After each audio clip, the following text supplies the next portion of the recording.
की लड़ाई है। ये लड़ाई वो लड़ाई है जो डायरेक्ट आरएसएस बीजेपी की कांग्रेस के कैंडिडेट चौधरी लाल सिंह के साथ है। बीच में कोई नहीं है। जो बीच में लोग आपके सामने आए हैं वो उनका सेकंड कैंडिडेट है, उनका वो कैंडिडेट है जो वोट काटने के लिए उठा है। मैं आज आपको दिल से कुछ बातें सुनाऊंगा।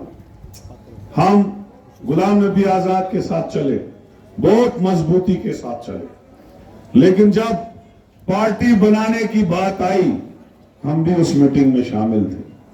हमने कैटेगरिकली रिफ्यूज किया और यह भी कहा कि बहुत पैसे मिलेंगे, हंड्रेड्स ऑफ करोड़ पार्टी बनाने, फिर भी हमने रिफ्यूज किया। ये पार्टी भारतीय जनता पार्टी की क्रिएशन है।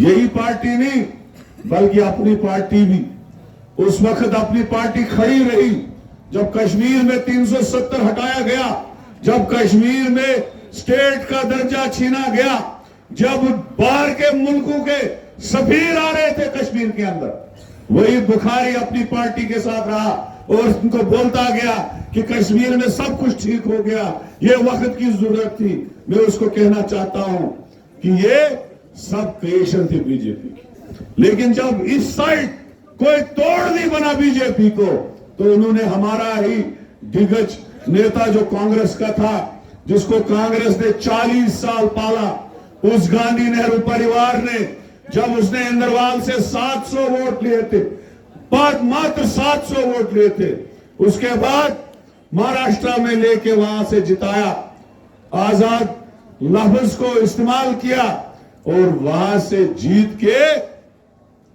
फिर कंटिन्यू 6 बार राज्यसभा, इतनी बार जनरल सेक्रेटरी, 24 साल यूनियन मिनिस्टर, लेकिन कुछ याद नहीं रहा। आज उसी कांग्रेस के खिलाफ इतनी गालियां देता रहता है। आज मैं उनको कहना चाहता हूं, कल यहां आके खड़ी में रैली की, आज इस इलेक्शन का लास्ट डे है, जो 4-5 बजे कैंपेन बंद हो जाएगी। मैं गुलाम नबी आजाद साहब को कहना चाहता हूं, जम्मू में 80% हिंदू पॉपुलेशन है। आपने जम्मू से कैंडिडेट नहीं दिया। अगर आप जम्मू से कैंडिडेट देते तो आपको हिंदू कैंडिडेट देना पड़ता और आपका मोदी जी, आरएसएस, अमित शाह और अजीत डोभाल आपसे नाराज हो जाता। नहीं उठाया आपने।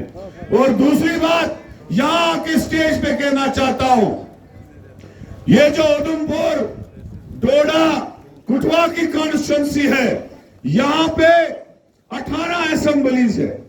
18 में 12 जो है हिंदू डोमिनेटेड कॉन्स्टिट्यूंसियां है। प्रतापगढ़ी साहब आपको बताना चाहता हूं, 12 असेंबली कॉन्स्टिट्यूंसी है। और गुलाम नबी आजाद खाली 5 में कैंपेन करता है जहां मुसलमान रहते हैं, उनका वोट तोड़ने के लिए, इसलिए कि माइनॉरिटी और सेकुलर वोट जो है वो डिस्ट्रीब्यूट हो जाए और जतिंदर सिंह जीत जाए। किसी भी 12 कॉन्स्टिट्यूंसी में नहीं गया और वो बोलता है कि मैं नहीं आया हूं। अरे ये कौन सा सबूत तूने छोड़ दिया हमारे लिए कि आप कश्तवाड़ गए, मुसलमान रहे थे, आप यहां कारा में गए, आप भलेसा में गए, आप बदरवा में गए, आप डोडा में गए, रामबन में नहीं गए क्योंकि वहां दूसरा वोट टूटता। आप खड़ी बनार में आए, इसलिए आए, खाली इलाकों में आए ताकि ये वोट उसके डस्टबिन में जाए जो उसका चुनाव निशान है। लेकिन आज हमारे लोग जाग चुके हैं, इनको पता चल चुका है कि ये आदमी पूरी फंडिंग इसकी आरएसएस के हेडक्वार्टर से हो रही।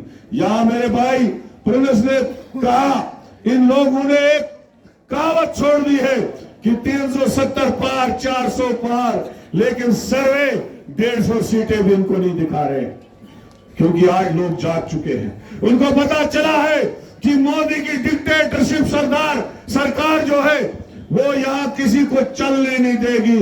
यहां जो है यूनिफॉर्म सिविल कोड जैसा जो कानून है वो लगाएगी। और जो है आप सारे नौजवान, यहां के बुजुर्ग जो है जाग चुके हैं। अब मोदी की कोई जगह नहीं बची है। इंशाल्लाह आइंदा आने वाले वक्त में इंडिया अलायंस की सरकार बनेगी। यहां आज चर्चा हो रही है मोदी गारंटियों की।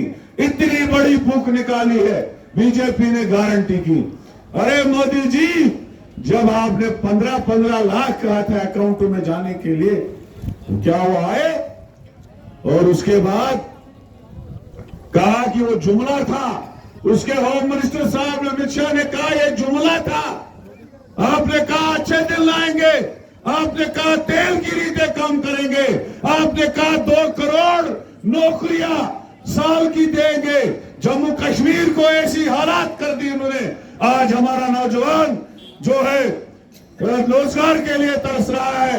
आज daily wager, casual labour, NRHM, MNREGA दर-बदर सड़कों में कोई उनकी पूछ नहीं कर रहा है। आशा वर्कर और आंगनवाड़ियों की तनख्वाह नहीं बढ़ा रहा है। मुलाजमों के इतना हथियाचार चलाया गया, नौजवानों को जेलों में डाला गया, सब कुछ किया, रौंद के रखा हमारी स्टेट को, और कहते हैं कि हम यहां से सीटें लेंगे। हमारी स्टेट जो एक गुलदस्ता था, जो एक महाराजा का गिफ्ट था, जो हिस्टोरिकल स्टेट थी, उसको यूटी बनाया। शर्म नहीं आई इन लोगों को, और आज ऐलान करते हैं कि हम स्टेट देंगे। अरे मोदी जी, आप जम्मू और श्रीनगर में आए, आपने जम्मू और श्रीनगर में जलसे किए। बताओ, आपने किसानों का लोन माफ किया, आपने डेली वेजरों को परमानेंट किया, आपने हमारी स्टेट वापस दी, आपने यहां इलेक्शन कराया।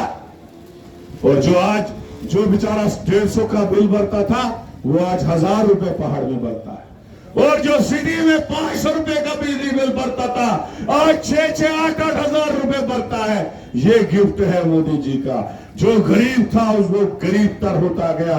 दुकानदार की दुकानदारी खत्म हो गई, ठेकेदार की ठेकेदारी खत्म कर दी, हम सब कुछ हमारा लुट गया। उसके बाद भी अगर कोई ये जो फूल वाली माला डालेगा, फिर उसके लिए शेम है, बदकिस्मती है उसके लिए। ये दजाल का दौर आने वाला है। इस दजाल के झंडे की तरफ मत दौड़ो, ये बर्बाद कर देगा तुम लोगों को, मेरे भाइयों, बर्बाद कर देगा। इन लोगों ने हमारी ऐसी बेइज्जती कर दी, हमें यूट्यूब बना के, जो पूरी दुनिया में मशहूर हो गए। और ये आपके सके होंगे, या आपके कभी सके नहीं होंगे। इसलिए मेरे भाइयों, प्रतापगढ़ साहब को टाइम देने से पहले मैं आपको गुजारिश करूंगा, 4 नंबर बटन जो है लाल सिंह जी का है। बारिश हो, कुछ भी हो, एक एक वोट पोल करना है लाल सिंह जी के खाते में, एक एक वोट। ऐसा नहीं जहां 1000 वोट होता है वहां 300 पोल होते हैं, नहीं। जितनी हमारी बहनें हैं, औरतें हैं घरों में, उनका वोट भी पोल करना है, वो आधी होती है। हमारे यहाँ पे एक परंपरा है, मर्द का वोट डालने जाते, औरत का नहीं डालते। यहाँ प्रतापगढ़ी साहब खाली पंच और सरपंच के इलेक्शन में सर फटाते हैं लोग। अगर कोई मरने वाला हो, उसको भी पीठ पे ले जाते हैं, तो पहले वोट डाल, फिर अमानत देते। ये हालात है हमारी। लेकिन पार्लियामेंट के इलेक्शन में इंटरेस्ट नहीं है। आज जिस इंटरेस्ट से आप सुबह से बैठे हो, आपको मैं बताना चाहूंगा, वो करहाल से हमारी पूरे नाले से, मुगल पुलिस्तान से 30 मेटाडोर और 60 सोमो, और ये खड़ी बड़ी नाले से वो सारी जाम में फंसी है, नाचताना। और वहां पे ये जो जन सैलाब आप देखते हो ना, हजारों की भीड़ जो लगी है, इतनी भीड़ अभी भी जाम में फंसी है। ये इस बात की अक्कासी करता है कि चौधरी लाल सिंह बहरहाल से 80,000 वोट लेने वाला है। कितना? और डस्टबिन में कोई वोट नहीं डाला। मेहरबानी करके मैं हाथ जोड़ के बताऊं, वो बीजेपी ने डस्टबिन रखा है। अगर हमको नहीं डालोगे तो इस डस्टबिन में डाल दो। ये बी टीम है। तो अंत में मैं नारे दूंगा, उसका जवाब दो।